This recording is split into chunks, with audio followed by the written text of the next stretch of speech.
myself during our all but too short stay here in Jerusalem and in Israel, but we really appreciate being part of this conference, being part of such an amazing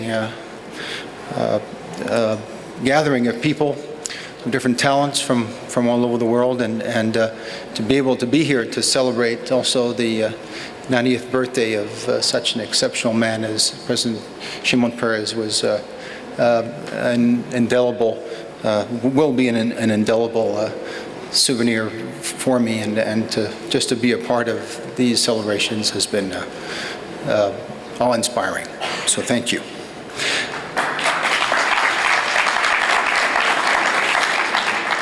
As you know, I know many people in this room that I recognize, and that we've been at other gatherings to talk about environmental or sustainable issues. So we all know that the threats facing our environment are ever more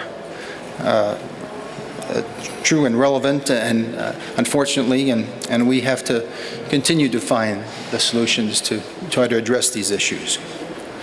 And I'm also aware that this difficult century that we are in, and with its various crises, the topic of sustainability or anything linked to the environment is not always at the top of the agenda. But I believe, as I hope you will agree with me, that it is a crucial issue. It is crucial because these questions that surround the environment are those that we try to define, and when we try to define the future, we cannot dismiss, and we have to address them at different levels. First and most obvious is the balance of the planet, which we already know is unstable and which we must preserve at all costs, and is a pressing concern today as it has ever been. Second is more indirect and focuses on whether we can make a long-term commitment without sacrificing future generations, and think of different production methods. It's a fundamental issue that determines many of our political choices. Of course, these questions can appear rather abstract, but they're in fact all but too concrete. Whilst the impact of human activity on our climate and our environment was for a long period of time difficult to see and to admit to, there is no longer any debate except amongst some ill-intentioned persons. Do you want me to repeat everything, or okay. Thank you. I devote a large part of my time and energy to these questions and actively seek out those regions and people under the most threat. And each year, I think we all witness the seriousness of the situation. From Asia to Africa and Europe and America, each season brings its toll of so-called natural disasters, the smallest of which are still sometimes irreversible catastrophes. Each season confirms pessimistic predictions, and each season the problem becomes even bigger. In the case of the Mediterranean, which is our region, where most environmental indicators have already hit the red zone. With 8% of the species and 18% of marine flora spread across less than 1% of the planet's ocean surface, and 7% of the world's population sharing 3% of its freshwater resources. And more importantly, almost 500 million inhabitants concentrated around the limited space that is the Mediterranean region. This region illustrates this century's issues, representing the threats it faces and the efforts that are required to try to prevent any further catastrophe. The ecological crisis in the Mediterranean, as elsewhere, gets worse and impacts heavily on populations under increasing pressure. The resulting imbalance can only lead to increased tensions of all kinds, especially in terms of competition competition for resources, and migratory pressures. I travel often to the most threatened places of our planet, and environmental issues are inevitably always human issues as well. And the greatest impact on the most vulnerable populations can be witnessed. However, despite being motivated by our consciousness and driven by our good intentions, preserving the environment is an extremely difficult task. Current political structures were primarily designed to handle national issues and struggle to cope with issues that transcend borders. Multilateral institutions are often ill-equipped to impose binding solutions, especially when it comes to achieving unanimity on very sensitive subjects. And with current difficulties, people find it hard to change their lifestyles and consumption habits.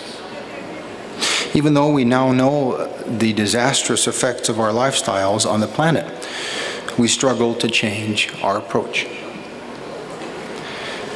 Despite the known risks of global warming, our humanity continues to base its development on fossil fuels, even though we now know that they are dangerous and becoming depleted. I do not believe, however, that we can simply blame our contemporaries. Rather, I believe that environmental issues should always be placed in the wider context if we want to fully understand the core issues. In order to be effective and not only limited to wishful thinking, any deliberations on nature conservation should take man's hopes and dreams into account. We are now experiencing the impact of man's hopes for an easier life, his desire to give children a better future, the simple need to feed himself, to keep warm and to travel. However, we do have to recognize these legitimate aspirations. Therefore, the solution is not to look for a hypothetical decrease, but to ensure sustainable growth based on reasoned exploitation of nature's resources and on the use of energy sources that serve the current population, but also have a respect for future populations. Sorry. What tools do we have available to achieve this? I don't want to get involved in too long of a discussion here. I will therefore limit myself to 3 principal actions which I consider essential and are within our grasp. The first of these, of course, is the mobilization of multilateral institutions. Faced with problems that transcend borders, it is imperative that we act on a largest scale as possible in association with all those concerned. These institutions are now aware of their responsibilities, and for 20 years following the Rio Summit, the Earth Summit, I've participated in most of the United Nations conferences on the environment, and I've been able to see how mindsets and how mentalities have changed over this issue over a relatively short period of time. Historically speaking, this is a unique and phenomenally rapid development of awareness, and we should be, I think, very happy and congratulate ourselves for it. But while it is still difficult to reach concrete decisions at these summits, which are ever increasing in number, a movement is nevertheless underway which will eventually, I think, prevail. This is why we should encourage all efforts, not just to give up on the UN and on its agencies, which more than ever, I think, offer a useful framework for action. Initiatives are possible right now if we make a resolute and inventive use of the tools that we have at our disposal.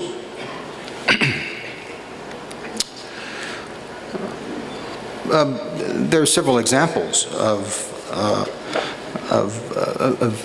good decision-making or good influence on different issues. And if you take the issue of bluefin tuna, which my foundation and the Principality as a whole has been engaged in the last few years, when we took the problem to CITES, whose binding powers could have created a ban on international trade of bluefin tuna. But tackling the root cause of overfishing of the species would have allowed us to safeguard its future.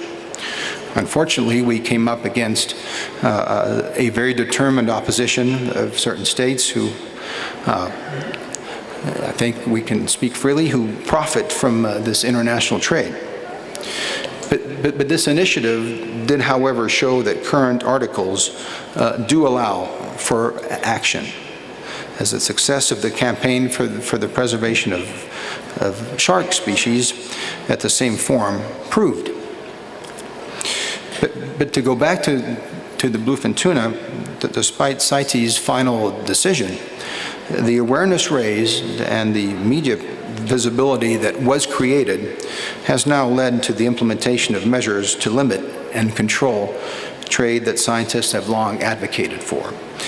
And we have seen the first positive results in the campaign, in the scientific campaign last year. But we're not out of the red zone yet as concerns bluefin tuna.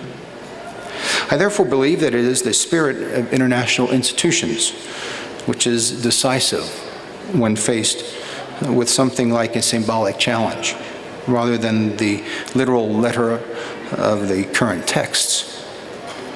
At the heart of the spirit lies the second point that I want to outline here, the mobilization of all the goodwill in the name of a universal cause.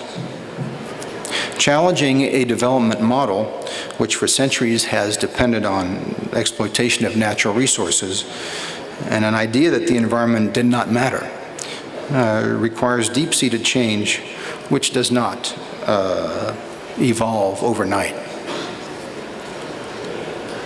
What is necessary today is not only the invention of a different production organization process, but a new way of consumption.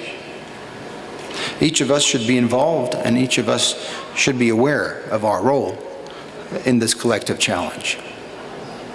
Nothing would be worse, I think, than giving up under the excuse of an insurmountable challenge. Each one of us can act, and act immediately at our own level. State or citizen, business or non-governmental organizations, each has a responsibility and a means of action, and each should understand the power that it has. For example, I'm thinking of the fight against different forms of pollutions, or the promotion of an economy which is less dependent on fossil fuels through the use, of course, of renewable energies, or an improvement on energy efficiency. These aims can be achieved through simple decision-making by commercial or political entities, or even better, by specific partnerships.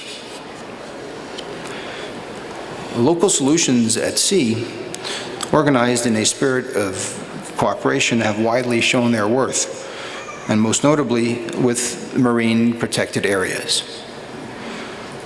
Wherever these have been created, the effectiveness of these areas is obvious in terms of preservation of biodiversity, the regeneration of resources, and the economic and social development for local populations. But also the implementation of innovative cooperation methods, all preludes to a new government, a new way of thinking of the concept of marine protected areas. In each case, a determination not just to accept things, but to come up with new solutions is absolutely crucial.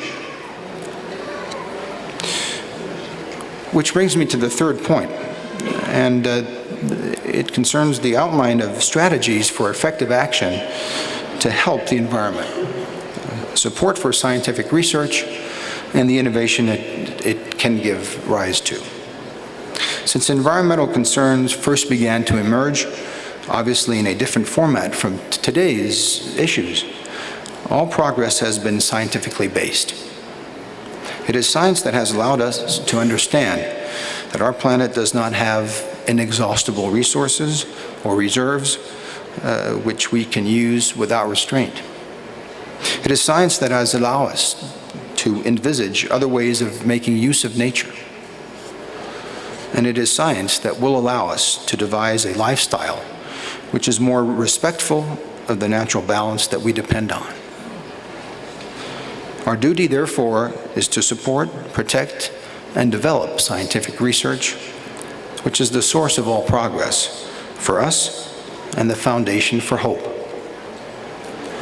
Thanks to the tireless efforts of scientists around the world, the prospects for hope grow stronger every day.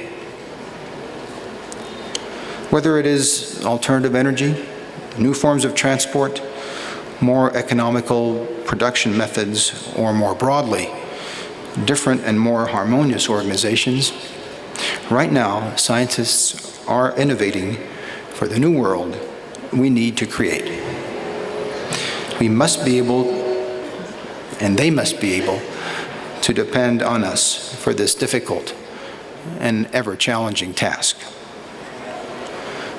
So, Your Excellencies, Mr. President of this conference, distinguished guests, and ladies and gentlemen, dear friends, together with scientists and every other innovator, with international organizations and in our own daily choices, it is absolutely essential that we continue our efforts without succumbing to the temptation of discouragement or the perils of inaction. There is still time to act, and we know more or less how to do it.